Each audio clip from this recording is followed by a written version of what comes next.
Question Time, an annual live show hosted by UniTV, where we hear from candidates running for full-time officer positions at the University of Sussex Students' Union.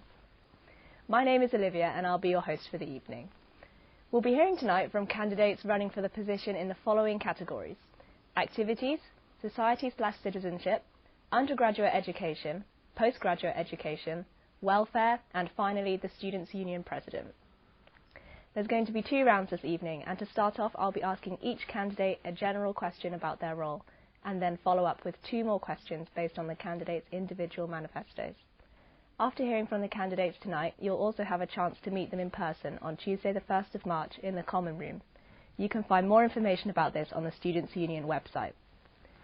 Candidates start campaigning on Monday the 29th at 9 a.m. and voting opens on Tuesday the 1st of March at 6 p.m. Voting closes at 5 p.m. on Friday the 4th of March, and results will be announced around 6 p.m. in Mandela Hall. So let's start the show.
First, we'll be hearing from candidates running for the position of Activities Officer.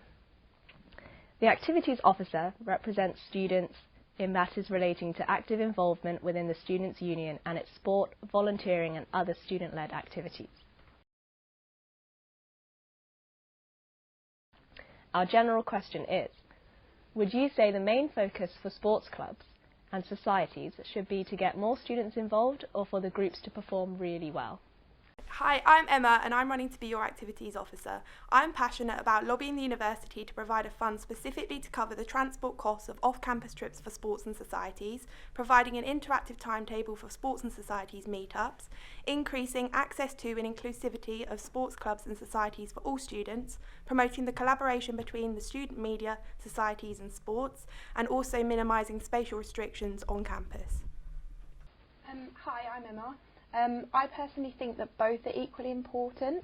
First and foremost, sports clubs and societies should be inclusive and accessible to all students, and I will be committed to working with groups, particularly maybe minority student groups such as LGBTQ students, disabled students and mature students. I'll also be integrating the buddy scheme into sports and societies in order to get students involved from a really early start. Also, performance-wise, I think that sports clubs and societies should be really available to students of all abilities and to cater for all interests.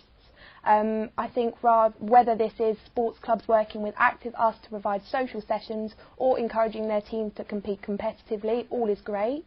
I really want to champion people going to off-campus events, and I will be trying to do this by securing funding from the university in order to provide these transport costs, which allows students to diversify their activities and to also increase their success as societies and clubs.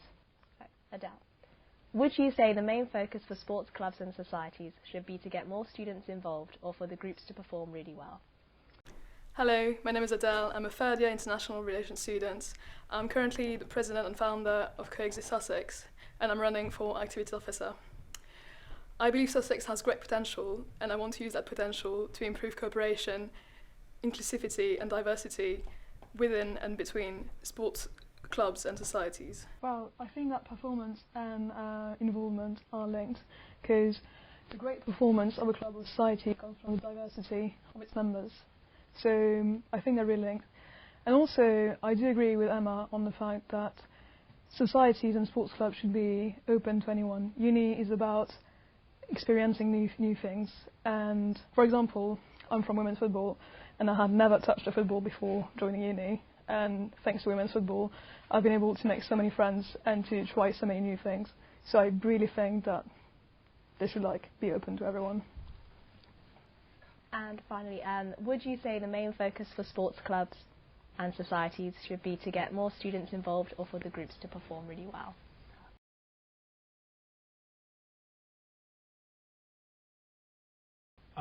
Yeah, so like Emma and Adele have said, obviously it's very important that we make clubs and societies diverse, open to everyone, and at the same time we do concentrate on performance and helping clubs excel. I kind of resonated a lot with what Adele said about never kicking a football before, because I come from the same background. I came to Sussex, never played any sport before, and got very heavily into badminton and found I had a passion for it. Yeah. I would like to kind of add to what the other two candidates have said about excelling. Sussex for a non-sport university is actually fantastic. Has fantastic facilities for the sports, that we do, and we do perform very well. So what I'm hoping to bring on my part is previous experience working with societies to achieve kind of performance-based results. So, for instance, I've been in the poker and chess society and brought them both up from a non-competitive state to a competitive state, and we've had very good results nationally from that. Amazing, that's great. Thank you. So now I'm going to do your individual special questions. So the first question goes to you. How would you in what way could sports clubs, societies and media on campus collaborate with each other, and how such collaborations would benefit students? So I really want to champion collaboration because I think it could benefit all. I'm coming from a background of being the social secretary for the Geography Society, and something I've really struggled with is constantly coming up with new ideas of things to do that would benefit all our members, not just going to nightclub events all the time, but also providing those non-alcoholic socials, etc. And something I would be keen to do is maybe hold sort of open sessions, informal, because I want to be a very approachable and personable activities officer, should I get it. And I would also like to bring all committee members of different societies together in order to share the ideas, give potential for joint fundraisers which can be bigger and better, and just the pooling of ideas I think could benefit a lot of people, and take much more advantage of our wonderful media outlets than perhaps societies already do. So simple things like writing into the Badger, for example, I don't think a lot of societies know that they can do that, and it's a great way to advertise their societies and everything they do. And second question goes to you, Ada. You say in your manifesto that you will create an online platform in order for societies to apply for funding. What exactly does this involve, and how would you imagine the platform to be? Yep. So at the moment on the Student Union website, applying for funding, creating a new society, buying stuff is a bit complicated. Even ordering kits. I don't know if you've ever tried to order kits for a society. It's a nightmare. So just we've got a lot of students that are studying IT. We've got IT services in library and in Shawcross, and I think that it's time to create an efficient platform, online platform, where committees or people that are interested in creating a new society can just like easily do it, because it's stressful, it takes a lot of time, and it's massive pain at the moment. Yeah. Awesome. Okay. And I have a second question. Do you feel international students are not enough involved in sports and societies? Yes. I'm an international student myself, and I feel like around 1 in 3 student here is an international student, and I feel like there is not that kind of representation in sports and societies, apart maybe from students that have been going to international schools their whole life. But you very rarely meet people that were born and bred in Italy with Italian parents and who make the step to come to a society that is well, not massively, sorry, like where there is a majority of English speakers / English people. Perfect, thank you. So Sam, you say in your manifesto that you will transform, repair and refurbish the common room. Where will you find the money to do this? Thank you for asking. So every officer that is elected is given £4,500 to do with as they want, and that's where I'll be getting the money from, yeah. So to kind of, I'd like to go into that a little bit deeper. So for instance, I also promised that I'd put some Xboxes and a TV and a cosy little area in the common room, and that's incredibly doable. I mean, we could do that for about £400–500 if we paid for refurbished Xboxes. So I don't think it's really a problem at all finding that money. So thank you for highlighting that. Awesome, thanks. And you want to improve Freshers Week by employing more DJs and better known artists. So how would this benefit the students, and what other types of events would you hope to introduce? Cool. So how would having more DJs and better headliners benefit the student body? Well, to be fair, like if you don't enjoy going out and you don't enjoy Freshers, then I guess this isn't really the kind of, the manifesto for you. But a lot of our student body do go out and enjoy Freshers Week. I remember my Freshers Week as being a great experience. I definitely think it could have been improved, and I think the Freshers Week this year could drastically be improved. I know the events team created a one-day party and event this year, which actually got quite a lot of negative reviews. Something I'm promising to do is to take the work that's been done on this festival and make it a lot better and a lot more enjoyable for students. Awesome, that's great.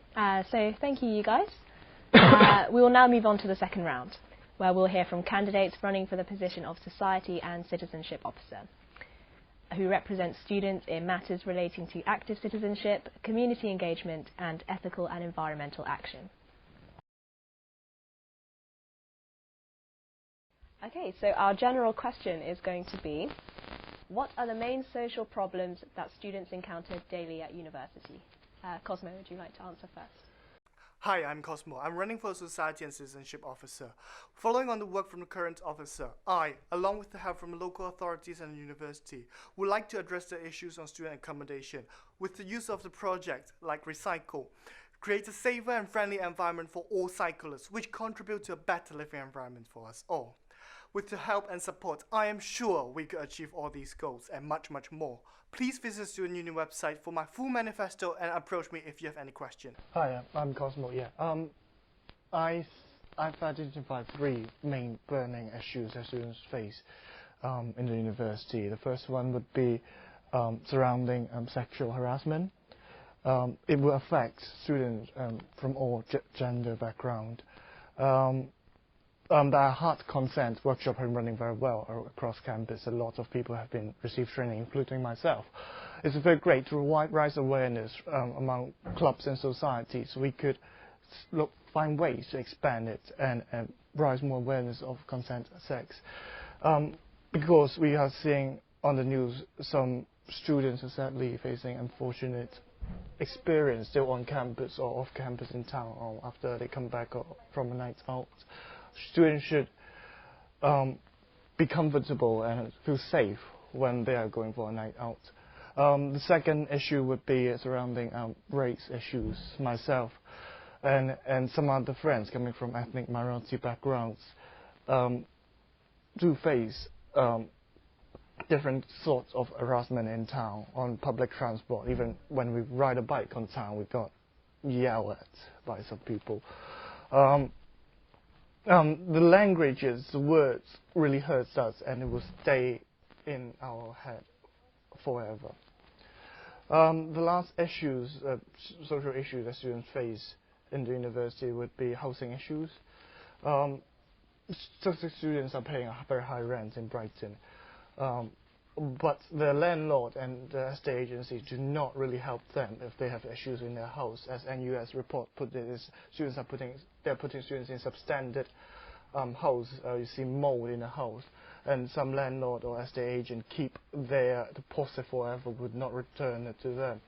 These should be addressed with the university and the local council. Even the university could act as rent deposit guarantor for students. Some other universities have been doing already.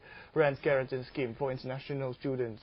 The university acts as a guarantor for international students to rent house in the town, so they don't worry about that paying 6 or a whole year worth of rent up front. Some of them students get troubled, and it also affects their studies as well. Okay, thank you so much. That's a great answer. So I would like to ask you the same question, which is, what are the main social problems that students encounter daily at university? Hi, I'm Sarah and I'm rerunning for the position of Society and Citizenship Officer. If re-elected, I want to continue to work on the housing crisis in Brighton, making more affordable and better quality homes available for Sussex students. I also want to set up a food waste cafe on campus using food that would otherwise gone to waste, and I also want to continue to build relationships between residents and students to make students feel like part of the local community. So please vote for me and go bananas for Gibbons. Thanks. Okay, so building on what Cosmo was saying around housing, that's one of the biggest issues I think faces students on a daily basis. There's a few elements of housing that I think are important, so affordability being one of them. So more generally that students are expected to deal with not having that much of an income, as well as increasing tuition fees, which means they have a restricted income in what they can spend on rent. I think that's also specifically a problem for Brighton and Hove, where there was an 18% increase over the past year in rental prices in this area, and without having the London weighting that students in London universities get, it means that students in this area are at a disadvantage, and that then leads on to them having to kind of choose from a limited amount of housing stock in the area, which often then means it's not as good quality. So I think that's also something that students really have to deal with, is finding accommodation that's affordable and good quality. And we hear so many times where students are living in properties that are drafty, that they're cold, that they've got mould in them, and it's really unacceptable that students have to live in those kind of conditions. I think also the relationships with landlords and letting agencies is also a big problem, and that students often aren't able to exercise their rights as much as they should be able to. So I'd really like to see the growth in Sussex Student Lettings, the Student Union's letting agency, because they're able to provide better quality and affordable student homes, and not having to pay agency fees for those properties as well, which is really great. And I think the final thing is about the relationship with residents in the area. Often students, and especially if the university is growing, residents can be a bit wary of that, and I think it's really important to build relationships with local residents and have students get involved in local decision making and local community events and things like that, and really build relationships with residents so that they feel part of the community, and then just better fostering of relationships between the two. So yeah. Great, thank you. And over to Dan. What are the main social problems that students encounter daily at university? Hi, I'm Dan and I'm running for Society and Citizenship Officer. I could tell you about my manifesto campaign, but I'm not going to. I'm passionate about people and mobilising ideas that bridge students to the community, making a difference. There are some policies regarding student-led initiatives by students, for students and the community. Vote for me. It's not a vote, it's a relationship. I think it's a really, really tough question, and I know there was a lot of emphasis from Cosmo and Sarah on housing, but I don't think it's a daily issue. I think there's other things that are more prominently affecting students in terms of affordability of food and transport, and what was touched upon in terms of inter-student relationships, such as potentially some racial remarks from personal experiences. And I think that a key thing here is that the problem with this kind of question is that when you're asking about society and citizenship, it's got to do with our role as students, as residents in the community. We're members of Brighton as much as our next door neighbours who have been living there for 30 years. And I think it's about helping students recognise that they are residents in their localities in Brighton. And once that students know that, then we can start dialogues about freedom of speech, connecting in our local communities, fantastic campaigns that the union started to run, such as Know Thy Neighbour. So that's kind of on the housing front, but on the food front, I think that too often the case is that students don't know how to budget their own food to have nutritional meals, because everyone wants to eat good food, right? But that is affordable. And I think that budgeting is a big thing. And these are things notoriously that students have as problems that they have to learn as they go along. And I think that we can get more students to help other students to do such things. And going back to this idea of freedom of speech, I really, really think that Sussex is a small university with only about 16,000 students, and we can foster that special size of a university by creating dialogue so that issues and social tensions come out and we know how to deal with them so that students treat each other in mutual respect. That's all I'd like to say about it. Great, thank you. So now I'm going to ask you guys questions personalised to your manifestos. So I'll start with you, Cosmo. Tell us a bit more about eco-friendly policies. What do they entail? I think eco-friendly policies are some policies like Dan have mentioned for the high cost of transport. We could encourage more students to ride a bike if they could ride a bike. Through projects like we have, you see, Recycle bike hire projects, start doing amazing work, getting students on a bike. And then we have also we have freewheelers helping students to keep their bike in a good shape if they have any problems.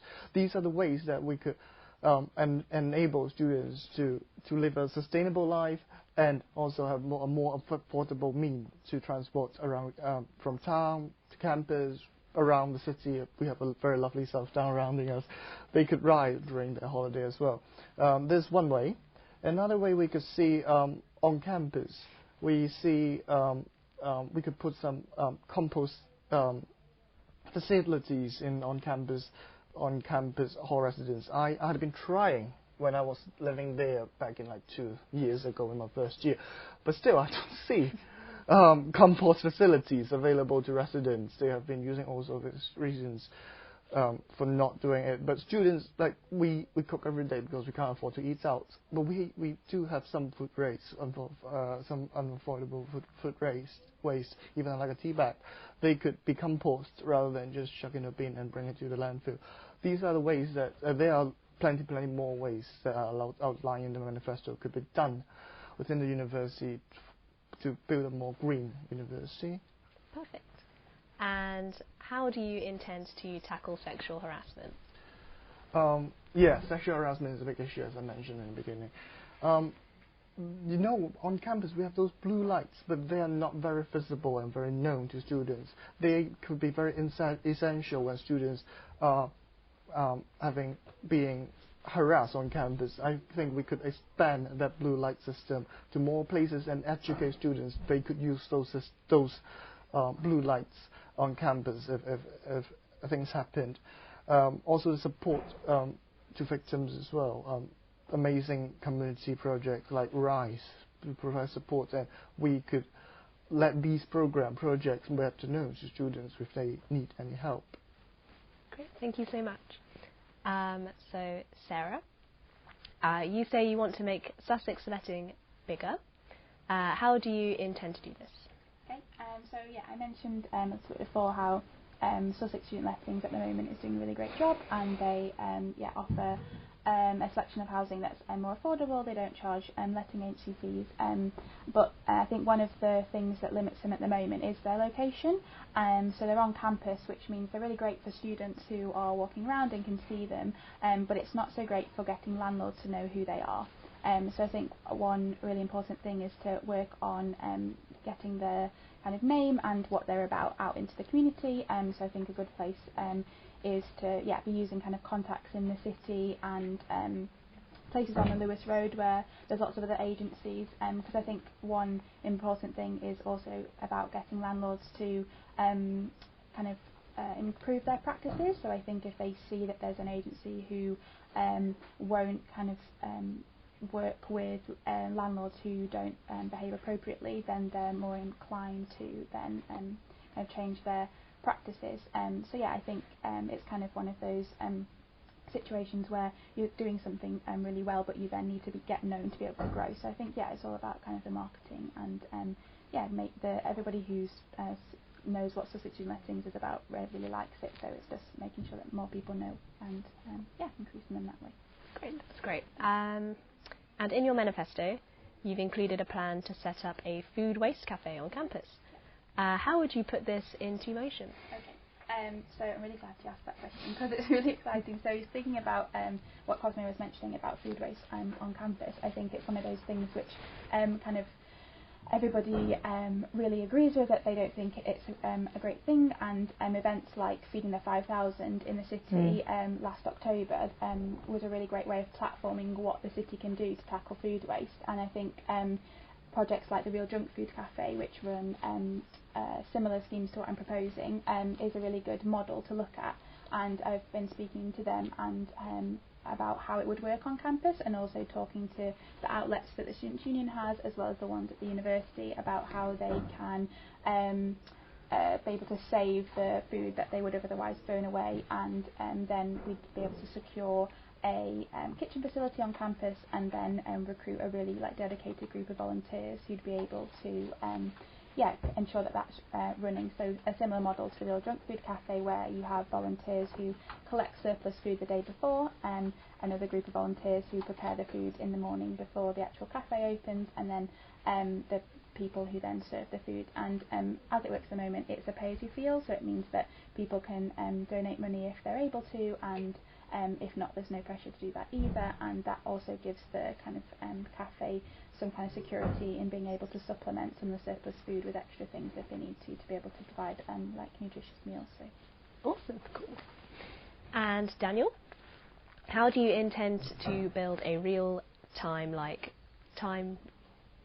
live conversation with students to get feedback, and how exactly would that work? I know it's a tough thing to say because it's quite a tough thing to get your head around, yeah. But there's a lot of sophisticated technology online that I've begun researching that allows people who are online at the same time to have real-time conversations. I think the one application that I've been looking into, I think it was called Remesh or something similar. And it allows you to talk about a proposition instead of having a vote cast, and then you don't get to ask questions online if you're voting. As you're voting, it allows people to have a better sense of consensus. It's real kind of virtual democracy, and I understand that people are using technology more and more. However, that policy of mine was only kind of to kind of align itself with the increase in virtual kind of activities that people are partaking in, always on their phones, social media. But the other kind of things I'm really interested in tackling is the fact that we are a small university. So having a physical wall in the union of some kind that we can constantly go and have feedback on things that the uni does on a monthly basis, and that has to be reviewed by the elected team. And it goes without saying that because it's a small uni and there's 6 officers, I'd love to work really closely and collectively with the other team members to achieve their aims, and it's kind of a give and take collaborative effort.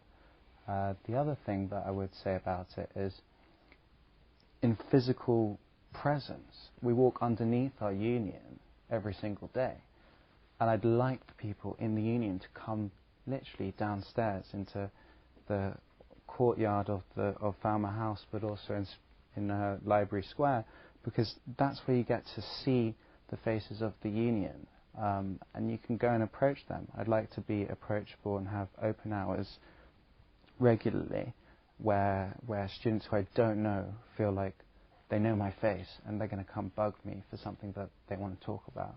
I want that. That's great, thank you. And a final question. In your manifesto you mention a Best of Sussex lecture series. What do you mean by this, and how would this benefit the students? Okay, so Best of Sussex lecture series was kind of the idea on paper, but it's based on something that happened at Bristol University called Best of Bristol Lectures.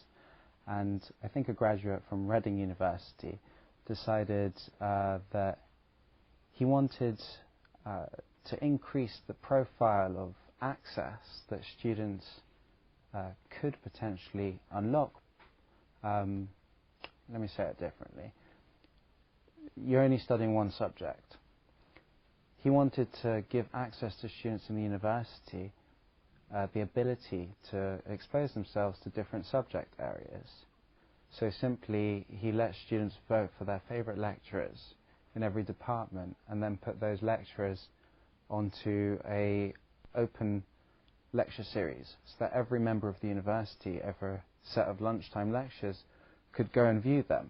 But he also put them online, and it was a social enterprise conference that I was at, so we were looking at social impact, and the way that society and citizenship as a role can function in this policy is inviting the community to come, and that's really extending knowledge, not just within the confinement of the academy, but lifting that up and really addressing social issues. And I'm really happy we talked about some food issue problems and a food cafe on campus, because the Brighton Sussex University Food Network have great links with Brighton, or they're increasing. So I'd like to harness all these food relationships. It's really exciting. You've also got Field Brighton, and you've got a cafe opening there, and they're hungry for students, excuse the pun, to come and help with this cafe and offer really affordable nutritional food for students, and we all want that. Absolutely, thank you. Now it's time to move on to round 3, where we will hear from candidates running for the position in postgraduate education.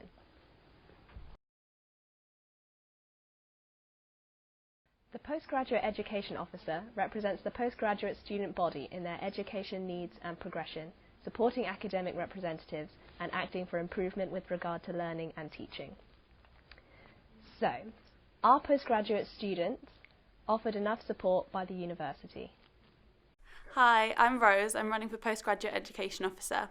If you re-elect me, I'll campaign against the financial burden that comes with postgraduate study. So this includes campaigning against the rising cost of tuition fees and hidden academic costs of study. So I want to lobby for more printing credit and reduce the cost of graduation. I also want to campaign for the fair treatment of associate tutors, because unfair treatment of PhD students who teach can affect both undergrads and postgraduates. So the short answer to that is unfortunately no, they're not offered enough support, but then if they were, there wouldn't really be a need for this role. So there's a few sort of areas where I think there is a need for improvement in terms of providing support for postgraduate students. So financial, the university have recently raised master's tuition fees by up to 50%, so it could cost up to £9,000 to do a master's here now. So they also, I think, need to raise the financial support in terms of like scholarships and bursaries and stuff, and I think that particularly needs to be for students from non-traditional backgrounds, so first generation scholars. I think student parents are a particular group that needs to be looked at there as well. In terms of academic support, I think academic advising for postgraduate students really needs to be improved. All postgraduate students are meant to have a named academic advisor, but many don't, so they don't know who to go to for academic advice and support. And then with mental health as well, and that's like a problem for all students across the whole of campus, but for postgraduates in particular, mental health support does need to be improved. There's a report called Doctor, We Need to Talk About Postgraduate Researchers, which found that PhD students have quite a high level, or there's like a high number of mental health issues amongst PhD students. So I think there needs to be more targeted support for them, more workshops run by the counselling service and stuff like that. But I think also the problem is postgraduate students aren't given much of an induction week, so even if the support is there, a lot of them aren't aware of what it is and where it is. Thank you. So you say that you'll fight discrimination against students with disabilities. Do you think that Sussex is currently discriminating against them? I do, yeah, sadly. There's the union campaign Access Sussex, which I would like to continue next year. But also this is kind of particularly with regards to reasonable adjustments. So adjustments put in place for students with disabilities to be able to do assessments and just general learning. I think at the moment there's a lot of problems with that. So some students who should have reasonable adjustments, they're not being put in place. They're arriving at exams and their adjustments aren't in place. And also I think that there have been cases of students who should have adjustments and they haven't been agreed by the university. And under the Equality Act, the university legally has to provide those adjustments, but at the moment that isn't happening for some students. See, okay, thank you. And why do you think there is a need for a social space on campus dedicated specifically to postgraduate students?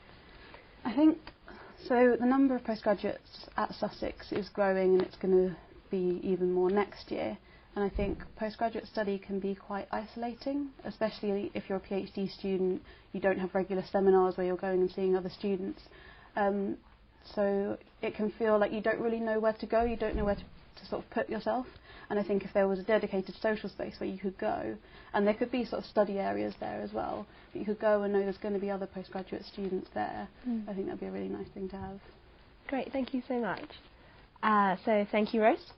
And we're going to move on to round 4 now, featuring candidates running for the welfare position. The welfare officer ensures that each and every student has adequate support for any issues that they might encounter as a student at the University of Sussex, and to proactively represent students' rights on and off campus. So the general question is, what is the biggest student welfare issue at Sussex and how would you address it? Corinne, I'll put it to you first. Hi, I'm Grynia and I'm running to be Welfare Officer. I'm dedicated to getting the university to employ 2 more full-time counsellors because 6-week waiting lists ruin lives. I also want to provide free drug testing kits so that everyone knows that what they're taking is safe. I want to improve accessibility and I want to improve support for international students. Most importantly, I want to put on lots of really fun wellbeing events like silent discos and crafternoons because university should be enjoyed and not endured. Well, the first thing is, I don't think we should be thinking about it in terms of what is the biggest issue and what's the most important welfare issue on our campus. Because I think that welfare is a really interconnected thing. All the issues are really interconnected in terms of looking after people.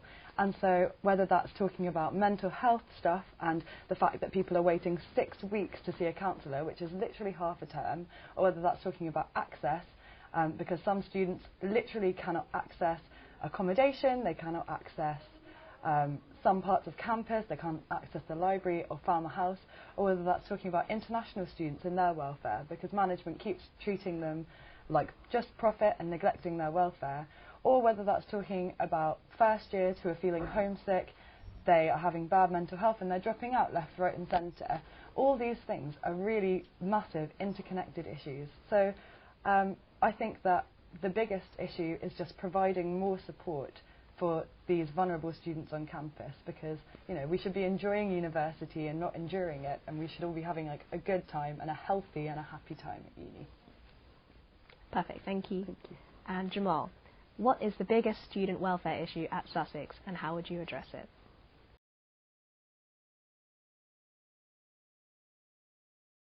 I think the biggest issue at Sussex is a problem of intersectionality.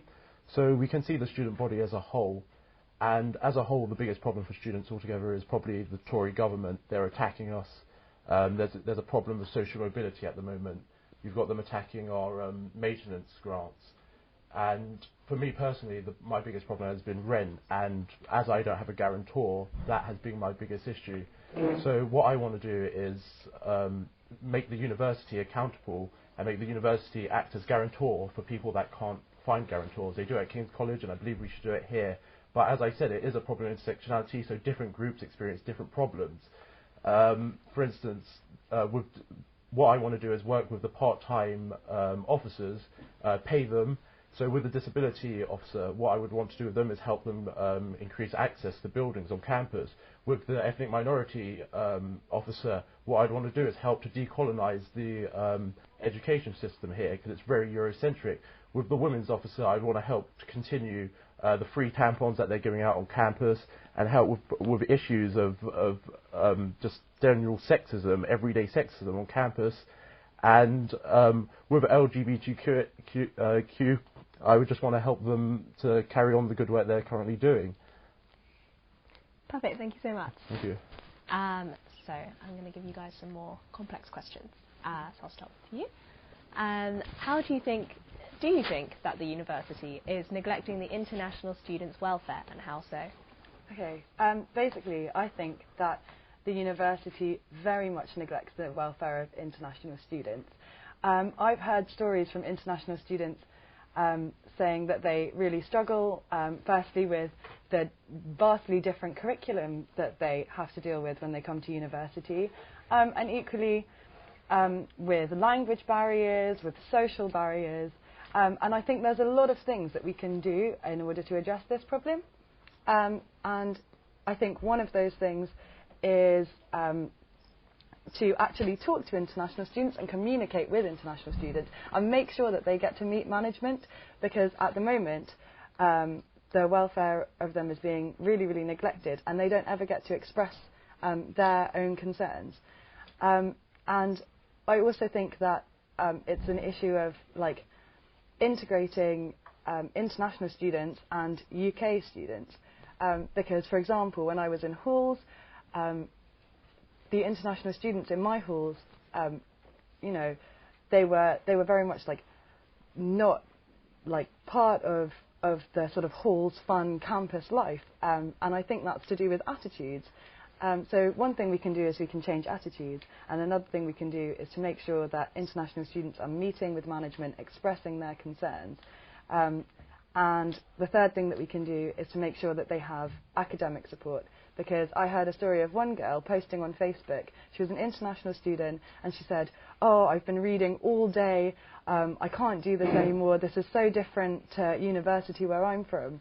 And you know, we need to have support systems in place to make sure that everyone's getting the best like learning experience and healthy welfare experience when they come to Sussex. Great, perfect. And in your manifesto, you stated that you want to lobby the university to employ 2 more full-time counsellors. Mm-hmm. Just how would you promote the counselling services to begin with? Okay. Well, the first thing that I would do is, if I got elected, was to put in a Freedom of Information request about where exactly the university is spending its money, because I have a feeling that at the moment it's definitely not going on welfare, and I have a feeling that it might be going towards management salaries. So the first thing I do is to make sure that an adequate amount of funding was being directed towards the counselling service, because at the moment, as I said, there are 6-week waiting lists. It's ridiculous. Students are having to wait half a term to get any support, and so if you're experiencing problems, say week 6, then you're waiting until week 12 to get any help, which is ridiculous. It's so silly.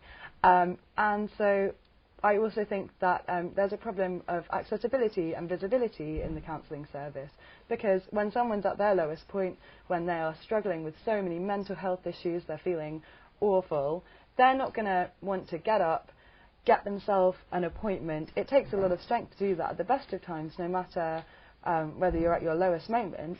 And so I would make sure that the counselling service was would come to students when they were feeling rubbish.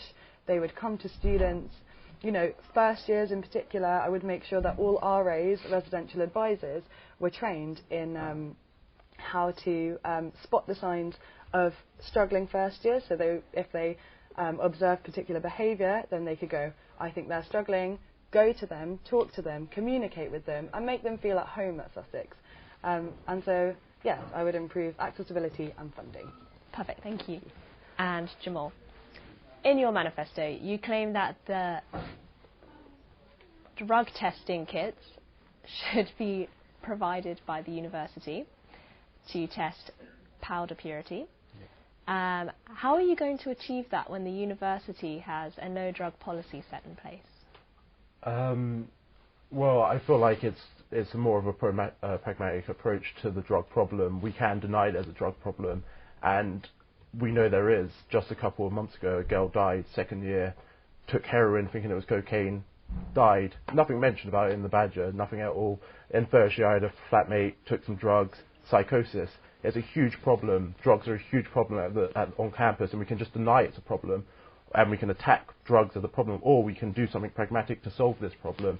So I think when Nixon had his war on drugs, he had £1 billion. I can't reach into the back sofa of the student union, bring out £1 billion to tackle drugs through just denying that it's a problem and attacking that problem. What I can do is try to find solutions to that problem in providing drug testing kits. And they do it at nightclubs, they do it at the University of Newcastle, and it's just my quite original approach to tackling this problem, find drug test kits. I've also seen it in Graney's manifesto recently, and it's good to see that other people have been taking my approach and taking it seriously, because I feel like it is the solution to this problem. And yeah, actually my awesome. Yeah. Thank you. And in your manifesto you speak of napping stations. Yeah. How would you accommodate them at the library that hardly has any room already to provide these? I forgot what the old Student Life Centre is now, but I think that building's going free, because I actually spoke to the library staff about this last year when I ran, and she said maybe there won't be any space in the library, but maybe that building could be utilised for that.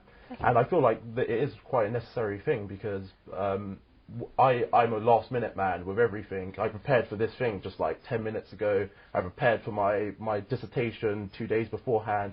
I'm going into the library. I've got 48 hours to go. I'm stressed. I'm typing away, and I might want a nap, but I live all the way on top of Elm Grove. No 23 buses running. I want somewhere to sleep. If you fall asleep on the sofa in the library, you've got someone shaking you awake. So I think these napping stations are a good idea. I forgot what university I saw doing these napping stations, but if you check out my manifesto, that'll be on there. I put a little link to it. But the napping stations are a good idea. Some people are afraid that people will use it for sex. I say, yeah.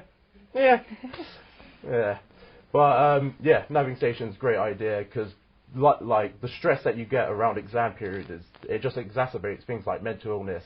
So what I want to do is not like with the drug policy as well.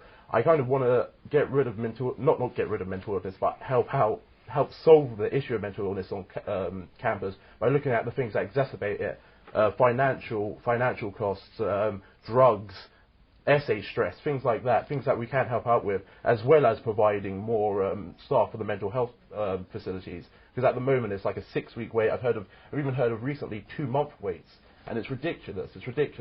Well, we've got big fat cats like Michael Farben getting paid, sailing away on his yacht. It's ridiculous. We need to deal with that first.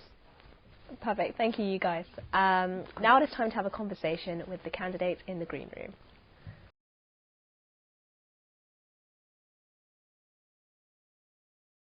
Hello, my name is Maddie, and we are here in our green room, and we're going to be asking the candidates some slightly more light-hearted and fun questions. So we're going to be going down the line, and everyone, if you can please keep your answers to a minimum, like sentence, one-word answers.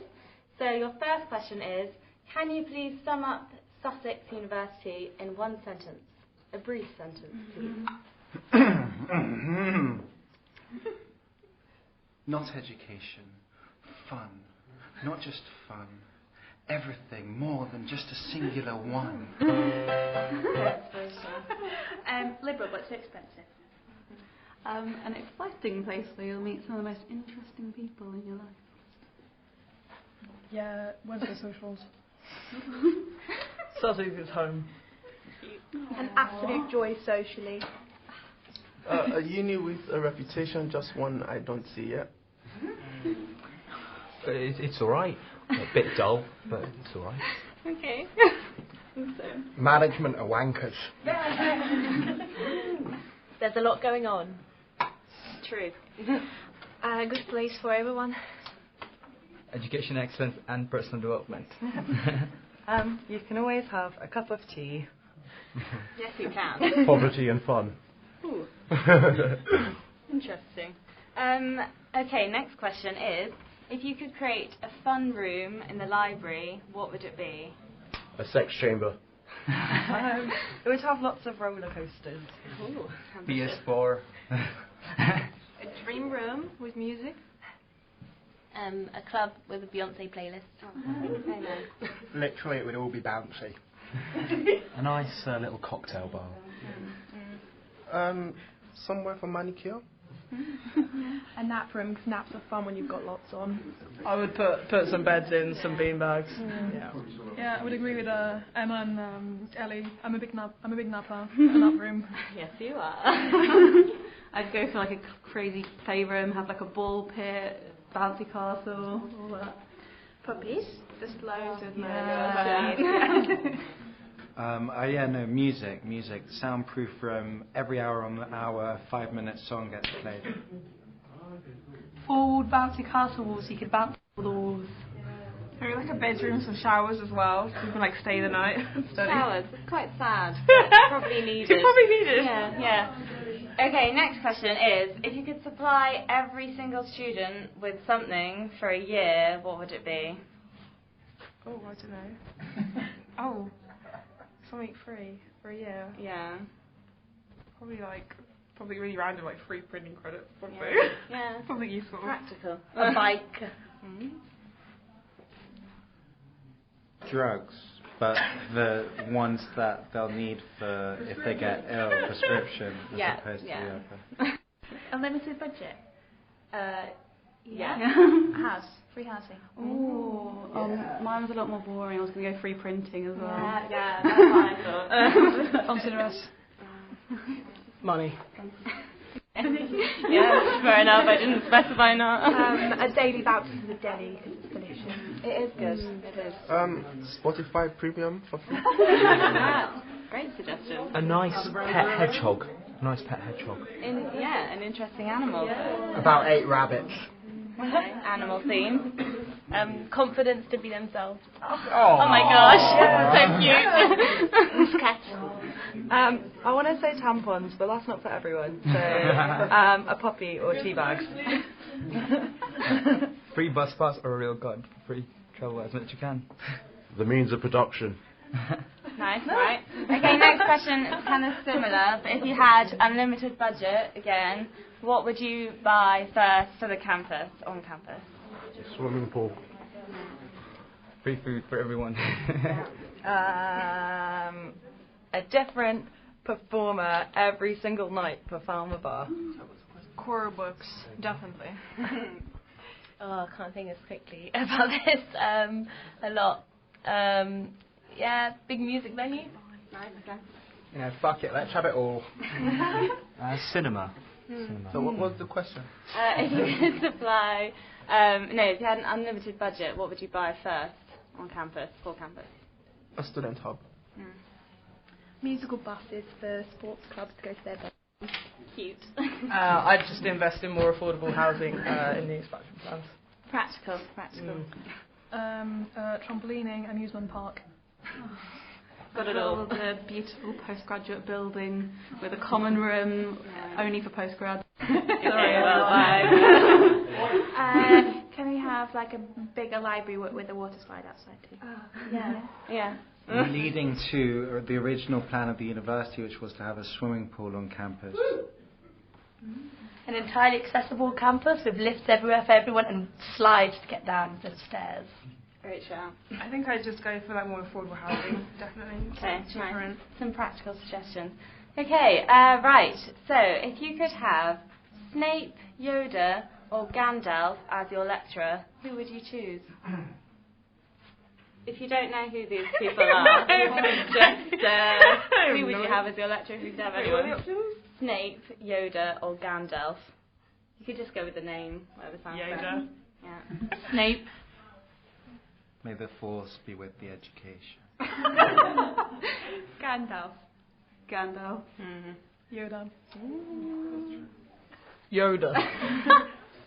Snape, rest in peace. I don't know any of these guys.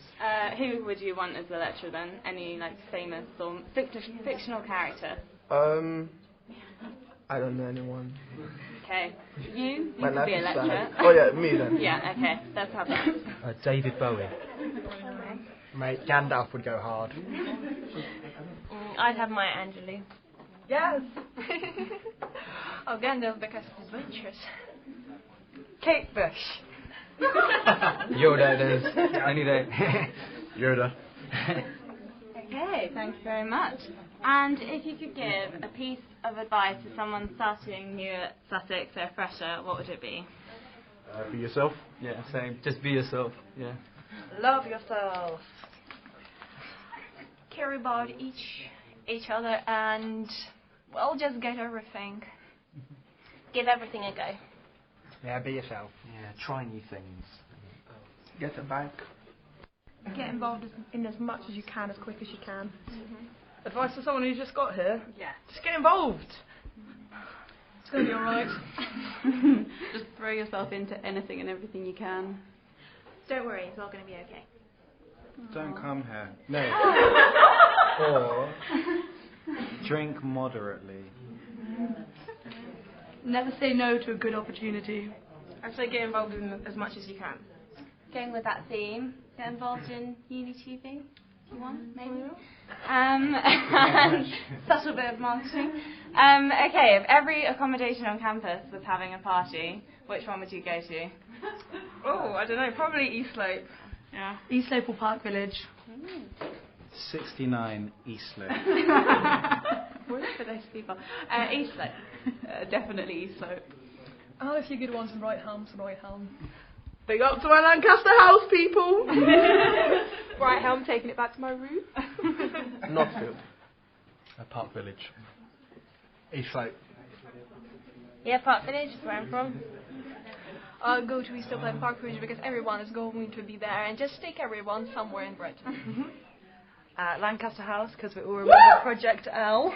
Don't we all? Eastlope, obviously. Duh. Eastlope at 5. Okay, and the next one. So everyone is aware of the seagull issue on campus. Boo. So if we could replace all the seagulls with a different animal, what would it be? Champagne ferrets. Cats, obviously. Dragons. Oh, dragons, really? But just maybe other seagulls, they're so cute. Seagulls are cute. They are. Yeah. Oh, well, probably stay for dragons. Yeah, cats for me. Dolphins. Bigger seagulls. Oh, No, hedgehogs. Dogs.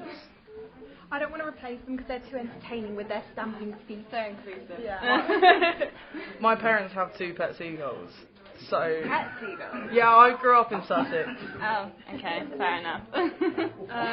Parrots, toucans, and peacocks because they're colourful. Oh wow. I would go for puppies and then we could have Sussex caring pets every day. Every day. Puppies, and then some kittens, and then more puppies. I'd hardly call them animals, I'd call them rodents with wings, and therefore not replace them but hand them over to a very, very bad service that do bad things. Okay, that's sad. Or keep them because they're great. Okay, mixed emotions there. More ponds on campus and penguins. Cats. Gotta love cats. Yeah, nice. Okay. Bringing it back into your manifesto, slightly more serious question again. If you could sum up your campaign in one word, what would it be? Democracy. Colourful. Community. Sustainability. I have 2. Postgraduate equality.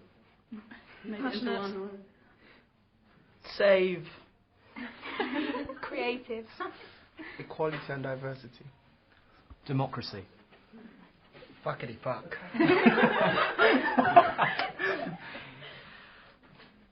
Dragons. Self-care. Love and peace. Revolutionary. Okay, well, a bit awkward because I've run out of questions. So, we are going to ask you to, if you could make a monument for Sussex, what would it be? Ooh. Quite a hard one, but oh God, I'm struggling to think of questions right now. I know, Marx. I have a Marx statue. I'm a fan of Marx. I like Marx. Okay, well, actually, we've been given... So we can wrap up the question. So I'm sorry about that. We have some Okay, many monuments. But thank you very much for your participation, and back to the studio.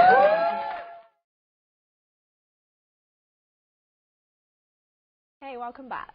So we got some tweets while you guys were in the green room. We got one from Josh Anthony saying, "I only look for softly spoken puns in a candidate." And we also got one from the Sussex Comedy Society saying, "Jamal's jacket is off. Things are getting serious." So remember to use the hashtag Sussex Elections, and we can feature you and give you a shout out. So now it's going to be time to hear from the candidates running for positions in undergraduate education. The Undergraduate Education Officer represents the undergraduate student body in their education needs and progression, supporting academic representatives and acting for improvement with regard to learning and teaching.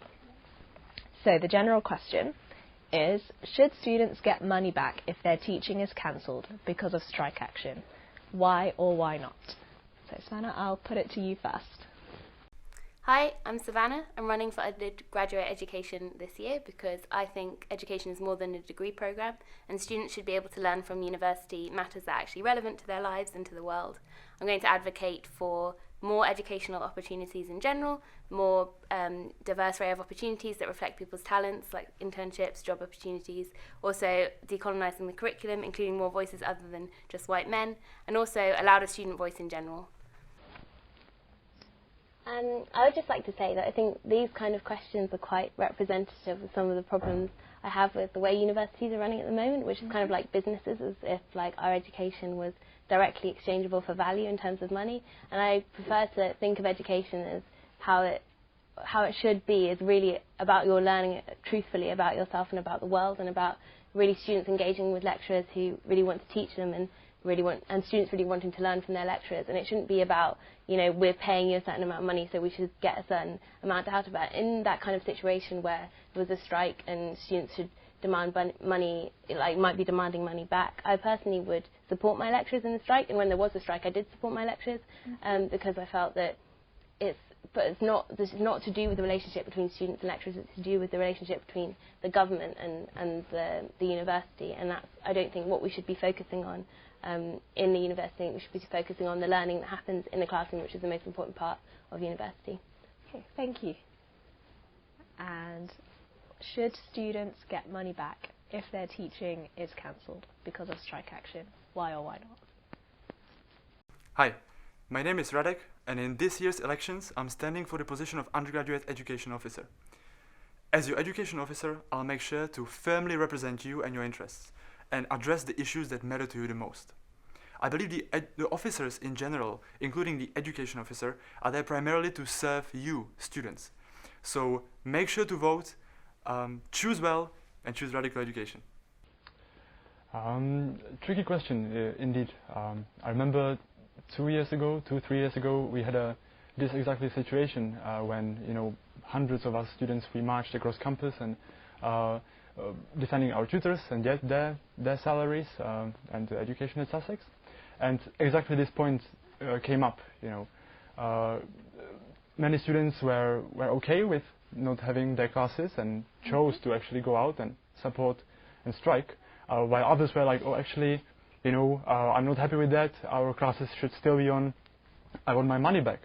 So I think it's one of those very tricky questions which will polarize people on both sides. And I personally more inclined towards the side that if it's for a right purpose, I don't think universities should return money to students for that. I think it really depends on context.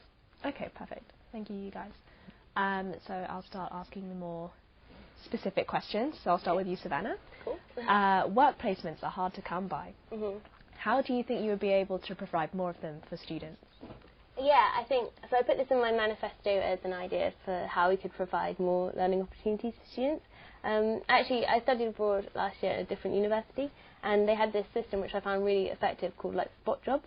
Basically, the university would provide like short-term experiences for students working in jobs. Like you'd literally just go and do some printing, or you'd go and promote something for the university, and it would give students who had nothing on their seat, literally nothing, some experience so that they could then go forward and be able to get more work placements. So I think that's an idea that we could actually quite easily implement at Sussex in order to get students some experience to go on and find work placements that require students ready to have experience. And also I think that more can be done at Sussex to look into work placements for students and to advertise into the relevant subject areas.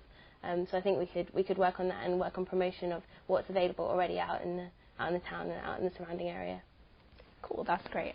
And what issues do you think exist at the university that inspired you to want to decolonise our curriculum? Okay. as you state in the manifesto. Well, there's a lot I could talk about here. I think it's not a problem that's specific to Sussex. It's a problem that is specific to the UK. It's actually it's a global situation. This idea of decolonisation, I think it's got very complicated. It's very complicated, and it's people are unsure what it means. But to me, what it means is that we really need to start thinking about how our history has implicated our education and the paradigms of how we teach and learn. And at the moment, it is historically dominated by white male discourses, and I found in my own subjects that is the dominant kind of narrative that I've been taught. And I think that it's a really exciting time at the moment with the Roads Must Fall campaign going on at Oxford and with the decolonising education campaign going on at Sussex. We're trying to change that, and we're trying to have more dynamic and more diverse representative curriculums and more opportunities to actually get education that we want, and also more creative ways to educate students as well. Like it doesn't have to be like there's not one form of essay or one form of idea, a way to express your ideas, which I think sometimes can be represented as like you come to university, this is how you learn, and this is the one way. And I think that this decolonising curriculum should come into every student's experience, and it means a lot more than just putting more women of colour, which is important, into the curriculums. It also means like rethinking the way we think about education and making it more all-encompassing. Yeah, awesome, thank you. And Radhik, what exactly do you mean by mindful and conscious approaches to academic study? All right, so this is one of the points I've included in my manifesto. I named it the Mindful Education Project. What I mean by that is that I come from a science background, from a psychology department, and in my research also I focused a lot on mindfulness and how mindfulness can benefit one's own health and well-being, but also enhance one's own learning capabilities. And so what I mean by this particular project, basically, to put in a nutshell, is bringing more mindfulness principles into our education, which I believe would contribute greatly to a change of consciousness eventually that we all are going through, and that universities are here for, I believe.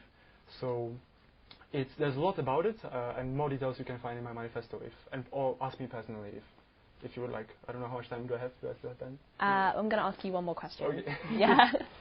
So your plan includes an introduction of the Education Forum, a platform where students could openly talk about their learning experience. How is this different from Study Direct, like the Study Direct Forum, and how would it benefit the students? Sure. So I think the main difference would be actually meeting up physically in real life, which I think we quite like these days with online media and all the technology around us. So while this would be also one avenue and one function of this, another function would be actually getting all Sussex students together physically on a regular basis and give them space to actually voice out their concerns and how they feel about education. Secondly, I think it would be a really good mechanism, accountability mechanism for us as officers, particularly education officers, to actually not be in these ivory towers, but actually be out there and be facing students and their concerns. Brilliant. Perfect. Thank you, you guys.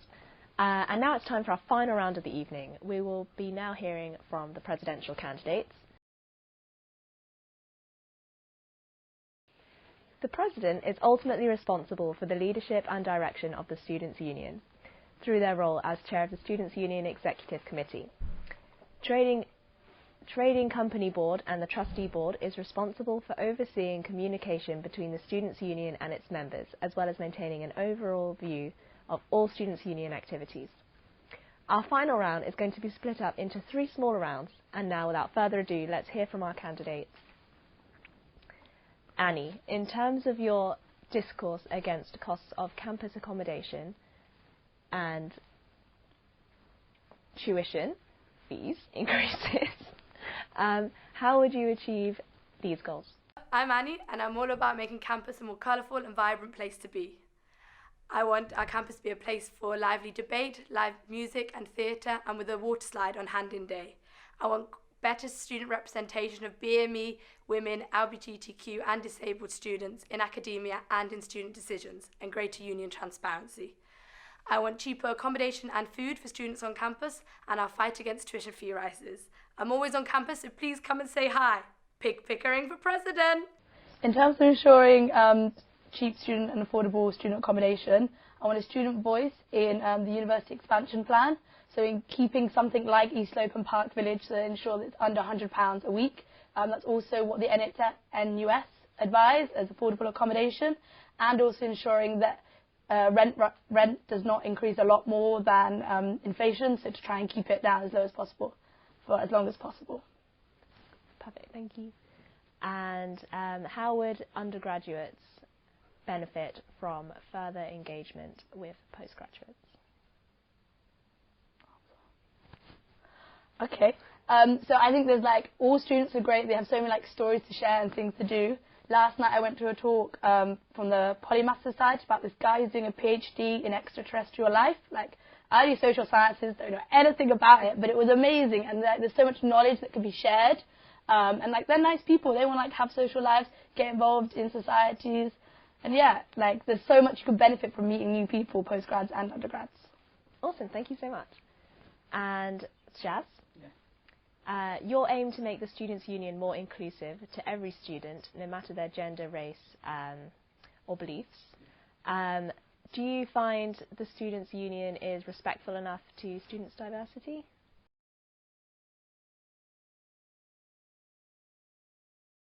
I mean, yes, of course it is. I mean, what I want to do is more getting people involved. Right now, all the officers are of the same ethnicity, and it baffles me. How come we're such a diverse university, and it just baffles me how they're all from the same ethnicity. And I just want to make sure that people are more involved. There's so many events that go on every week, but people just don't know about them. And if we can just have a platform where we can actually bring people in, just making sure that people know what's going on at university. I was part of the welcome team. And again, it was kind of similar to what's the case with the officers. I mean, we need to bring more people in, just making sure, I mean, everything's in place. The student union is amazing. We just need to make sure that people know more about it. There's more information. And I think that's what's needed. And I think, yes, of course, this union is really respectful for to all the beliefs. Yeah. Great, thank you. So you want students' accommodation to be more reliable and efficient. What do you mean by that? Again, I mean, this is all. I think that's one of the reasons I'm standing up for president, because I was part of the welcome team, and I saw people this year. It was crazy. Everyone was just all over the place, and I mean, people from international students, national students, they didn't have anywhere to live, and people were actually living with their friends or in other people's accommodations. And it was really scary, for the freshers especially, because I mean, how can you focus on your studies if you are always worried about education? I mean housing and stuff. We need to make sure that it's just not. We need to make sure that things around people, so they can focus, are perfect, so that they can focus on their education. I mean, what I want to do is make sure the people who deserve housing, they get it. like people who were disabled or had a medical reason, even they didn't get a place. And my friend was living with me in my house because I was living off campus. And it was just really, really sad. And I want to make sure that that doesn't happen again. Yeah. Great, thank you, you guys. So now it's time to hear from our second group of presidential candidates. Thank you so much, you guys, for coming in. You're welcome.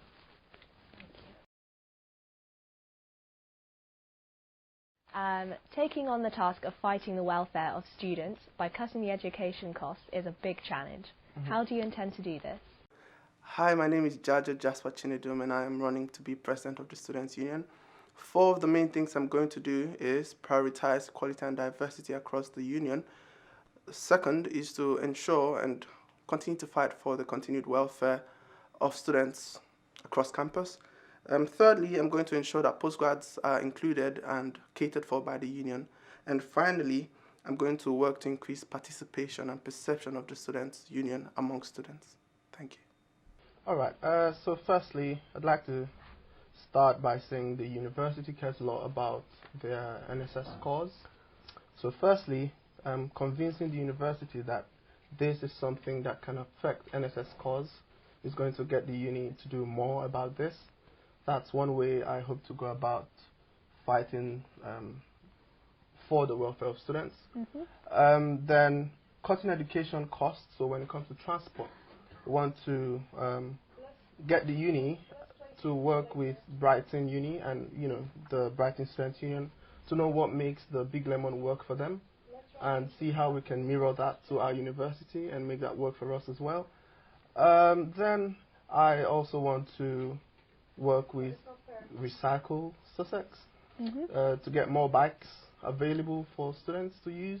I mean, there are more than one way to reduce the cost of education, and welfare is big. There's financial welfare, mental welfare, and otherwise. So while reducing education costs is going to affect welfare, we're going to do some more things to affect other kinds of welfare of students. Great, that's perfect. Thank you so much. No worries.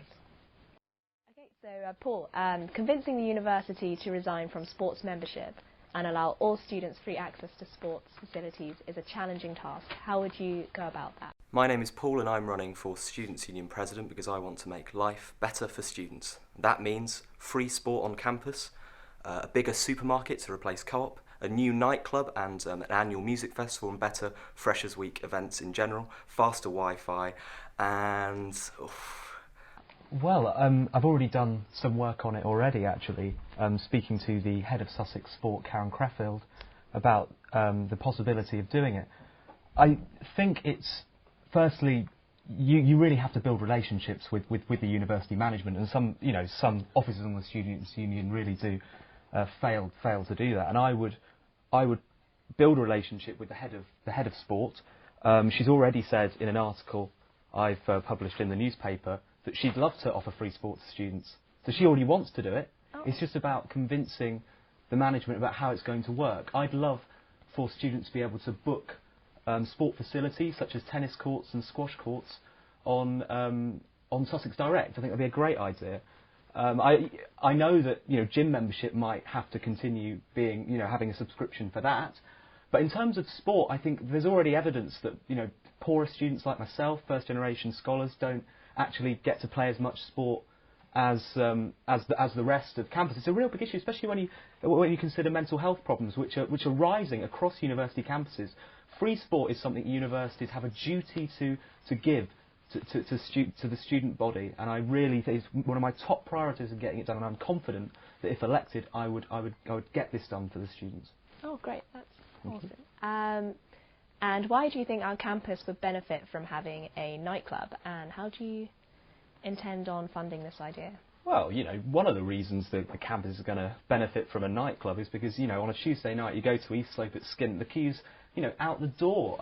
With the rise in student numbers, I think another bar to drink in is absolutely vital. We all want to, relax at the end of the day, and other campuses across the country, they all have nightclubs. Why not Sussex? There are many. I've already had conversations with the university about delivering on this. I think there is scope for a nightclub potentially at Northfield. It could be where East Central is. It could be underneath York House, which is currently the Prince unit. There are plenty of areas where it could be done. And the new Union building, which will have apparently a new bar, which is being planned, that's 3 to 5 years away. I think we need to act quicker and get a new nightclub on campus, because entertainment at Sussex University is in a really poor state at the moment. You know, I think it can be really dull and boring on campus, and I really want to see. I think from talking to students face to face, I think a nightclub is something which would really bring this campus to life. Awesome, thank you so much. Thank you. And Eleanor, East Slope bar and accommodation is very dear to all of us. I'm sure, how do you plan on saving it from being knocked down? My name's Eleanor Ady, and if elected, I'll save East Slope Bar and lobby for more affordable housing to be built on campus. I'll open up the cafe bar at Falmouth Sports Complex every Box Wednesday and have live broadcasting by URF of all the scores, and have Badger doing weekly reports of the sport going on campus. I'll make officers more visible through office outlet hours, having us either in room 76, East Slope or Falmouth every single week. I'll lobby for 24-hour laundrettes on campus, and I'll get us organised, branching out to other unions. So obviously there's a lot of talk in manifestos about pledges and plans to get stuff done.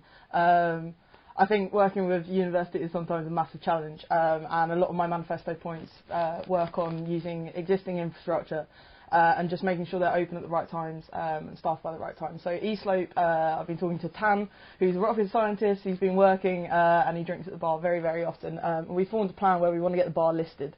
If we can get the bar listed, which we can do so for historical or personal reasons, we can save the bar and put pressure on the expansion plans to hopefully build some more affordable housing in those expansion plans. So we want to do that through a whole project, and it's a free project. It won't cost us any money, and I think that's the kind of projects we need to be focusing on. Cool. And you say that you want to boost contribution and engagement with the student media. Could you expand on this point? I think what no one's, I mean, a lot of people don't know it's a massive year for student media. We've got 40-year anniversaries and 15-year anniversaries and 20-year anniversaries. The standard of URF has this year blown up so much. A few of our friends from the Comedy Society do Punch the Line, which is the comedy show on Monday nights. You should all watch it. I had to plug them. They've helped me out with my campaign. The point is that URF is awesome. Badger's getting better. We've got UniTV, obviously you're running this tonight. We need to create better links between our students and our media and use that to let people know what's going on campus and utilise it better. Part of my other campaign point was to get the cafe up at Falmouth Sports Complex open every single Wednesday to encourage people to watch sport, and that's, again, existing infrastructure that all it needs to do is be opened. That's great. A big thank you to our second group of candidates for the SU presidency. Last but not least, it's time to hear from our final group of presidential candidates.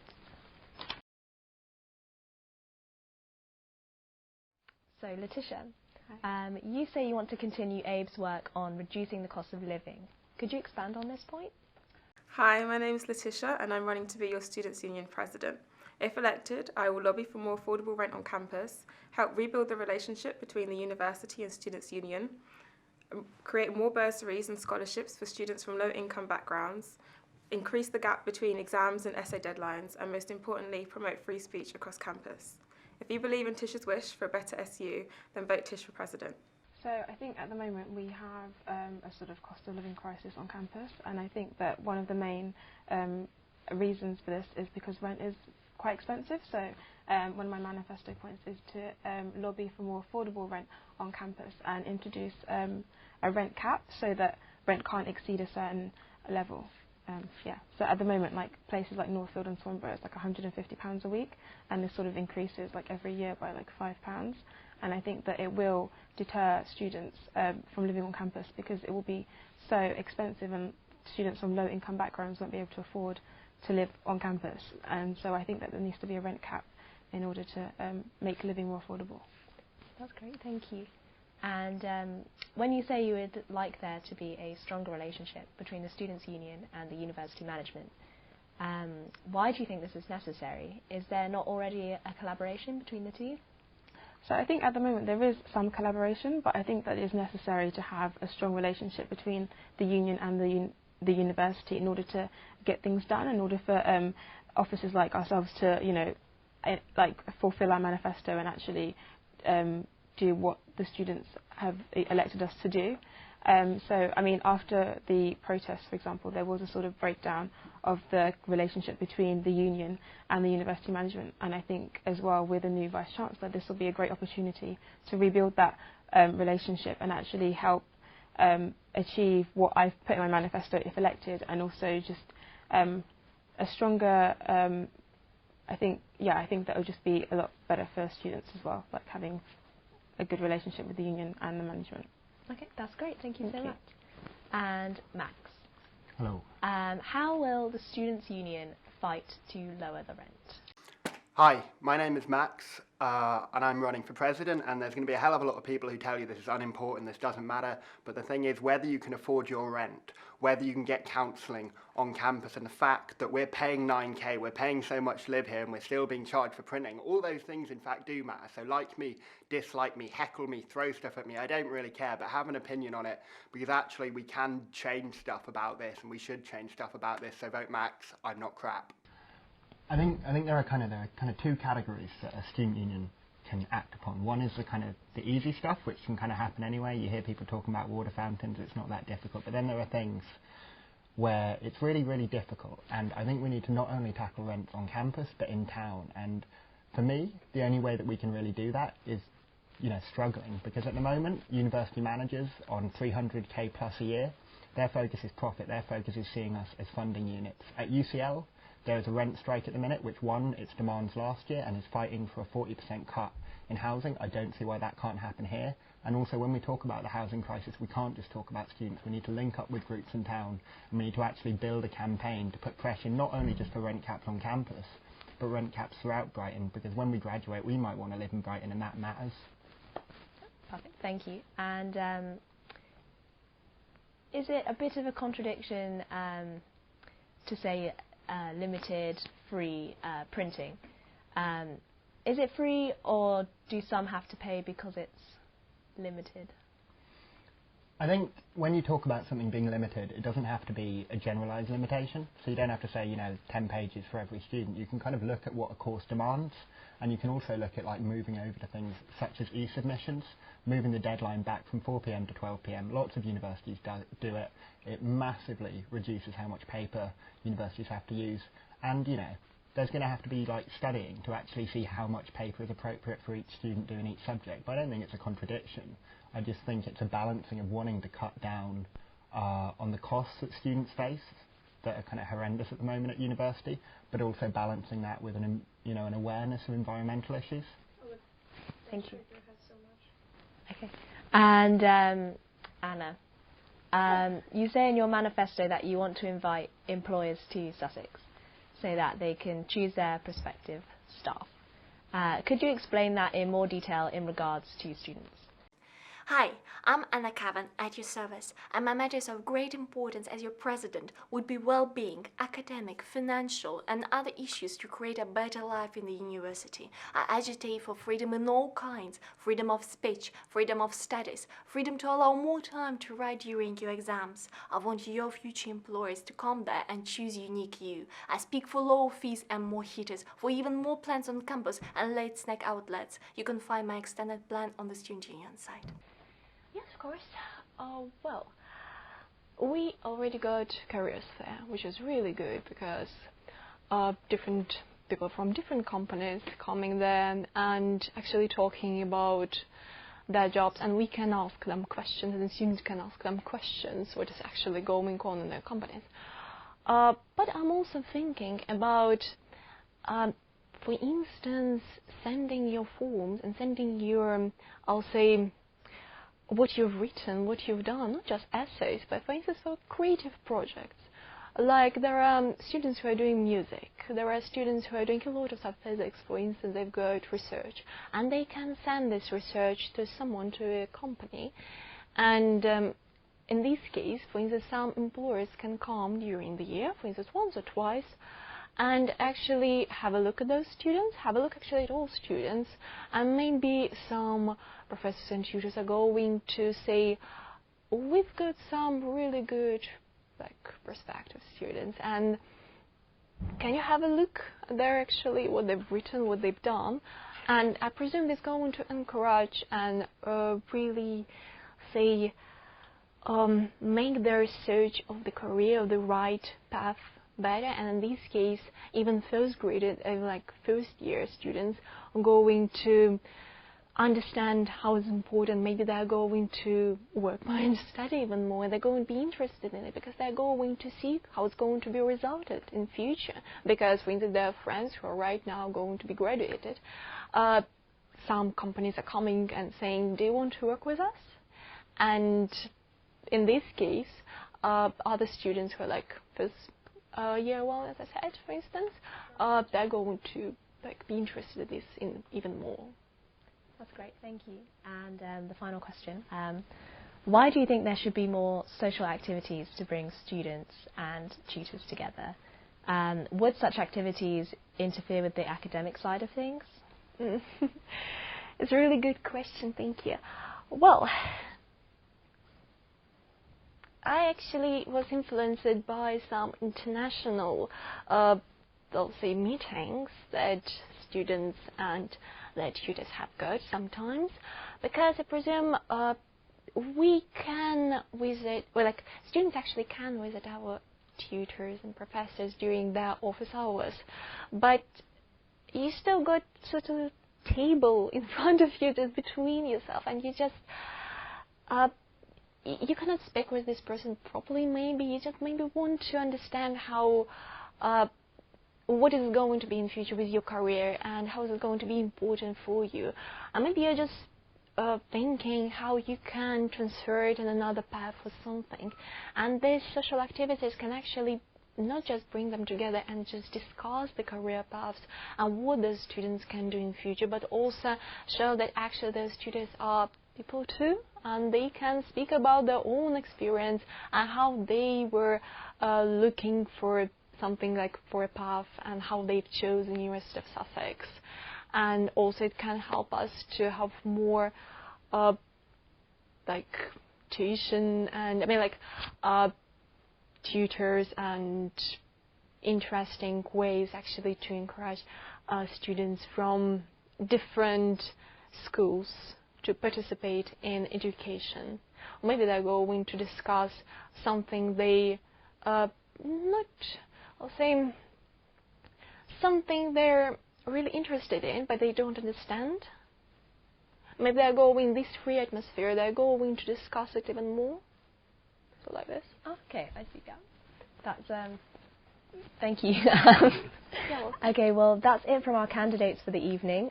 Thank you for watching, and a big thank you to all of the candidates who participated, and good luck with the upcoming election. Thank you. Thank you.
above the water.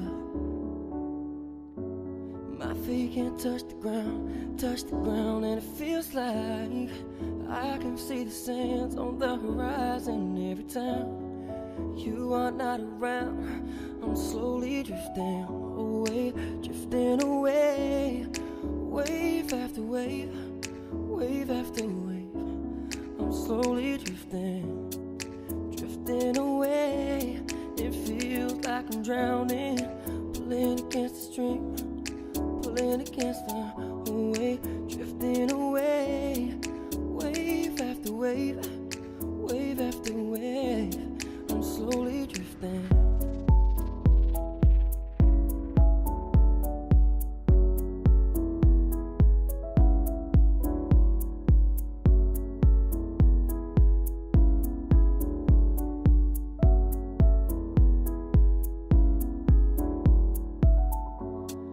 Face above the water.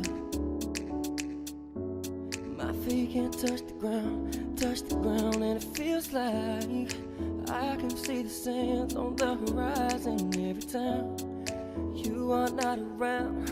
I'm slowly drifting away, wave after wave, wave after wave. I'm slowly drifting.